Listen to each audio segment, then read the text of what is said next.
नमस्कार दोस्तों। कल के भारत वर्सेज ऑस्ट्रेलिया के मैच में जो देखने को मिला उसे डेली लाइफ से कैसे रिलेट कर सकते हैं। पहली बात तो हम मैच के बारे में बात कर लेते हैं कि मैच वाकई में बहुत शानदार हुआ। भारत के पेसर के साथ साथ ही स्पिनर्स ने भी बहुत अच्छी बॉलिंग की और साथ ही फील्डिंग भी वाकई में गजब की थी, देखने लायक थी। और रोहित शर्मा ने उसमें कैप्टनसी भी बहुत अच्छी की, अगर पहली इनिंग की बात करें तो ठीक। लेकिन पहली इनिंग जैसे जैसे 199 पर ख़त्म हो गई, यहाँ पर ऑस्ट्रेलिया के ऊपर कोई दबाव नहीं था विकेट्स को लेकर, लेकिन भारतीय बॉलर्स ने बहुत ही अच्छी बॉलिंग की और उनको रन नहीं बनाने दिए। ठीक, अब बात आती है भारत की बैटिंग की, ऑस्ट्रेलिया की फील्डिंग आती है। तो यहाँ हमें क्या बातें सीखने को मिलती हैं।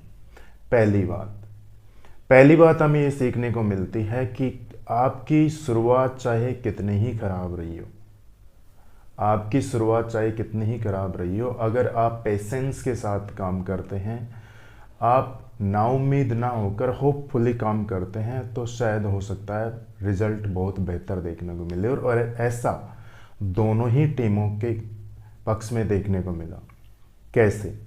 ऑस्ट्रेलिया भले ही आज के दौर में जहां पर 350-400 रन भी आसान लक्ष्य है, उसने 199 रन बनाकर 200 का टारगेट दिया भारत को। फिर भी वो इस उम्मीद के साथ उतरे, वर्ल्ड कप खेल रहे हैं और कुछ कर सकते हैं। उन्होंने 200 का टारगेट, जो कि 50 ओवर में बहुत कम है, और वो भी भारतीय बैटर्स के सामने जिसमें इतने इतने बड़े नाम हैं, तो उन्होंने इतनी शानदार गेंदबाजी की कि 0 पर तीनों, रोहित शर्मा, ईशान किशन और श्रेयस अय्यर, तीनों को खाता भी नहीं खोलने दिया। इस उम्मीद के साथ उन्होंने बॉलिंग की, ये सोचा ही नहीं था कि हमारा टारगेट बहुत छोटा है। दूसरा, भारत के बैटर्स की अगर बात करें तो विराट कोहली और केएल राहुल ने संयम रखते हुए उन्होंने भी वही बात दोहराई जो ऑस्ट्रेलिया वालों ने दोहराई थी कि शुरुआत आपकी चाहे कितनी ही खराब रही हो, अगर आप पेशेंस के साथ काम करते हैं तो आप आगे बढ़ेंगे ही, आप अंजाम तक पहुंचेंगे ही।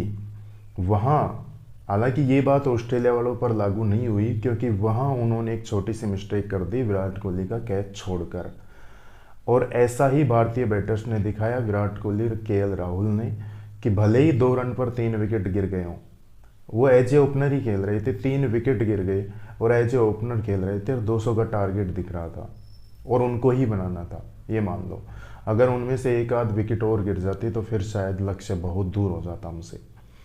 तो उन्होंने भी भले ही 3 विकेट गिर गए हों, लेकिन पेशेंस के साथ खेला।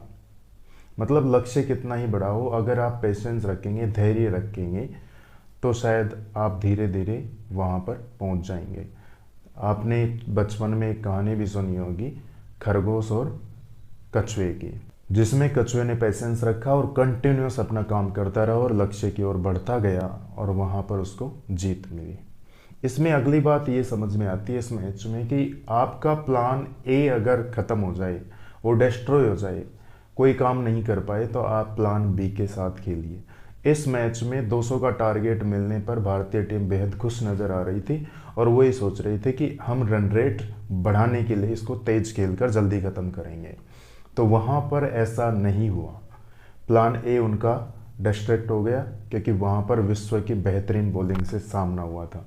तो तीनों बैटर्स चले गए, बड़े सस्ते में निपट गए। तो वहाँ पर फिर प्लान बी लॉन्च करना पड़ा। तो प्लान ए अगर ख़त्म हो जाता है तो ऐसा नहीं है कि हमारी लाइफ भी कोई बहुत बड़ा झटका लग गया, ऐसा कुछ नहीं है। अब प्लान बी, बाकी 25 अल्फ़ाबेट भी तो है, तो प्लान बी पर काम कीजिए। तो उम्मीद कीजिए कि भारत वर्ल्ड कप में और बेहतर करते जाए और इस साल वर्ल्ड कप घर पर आए। जय हिंद, जय भारत।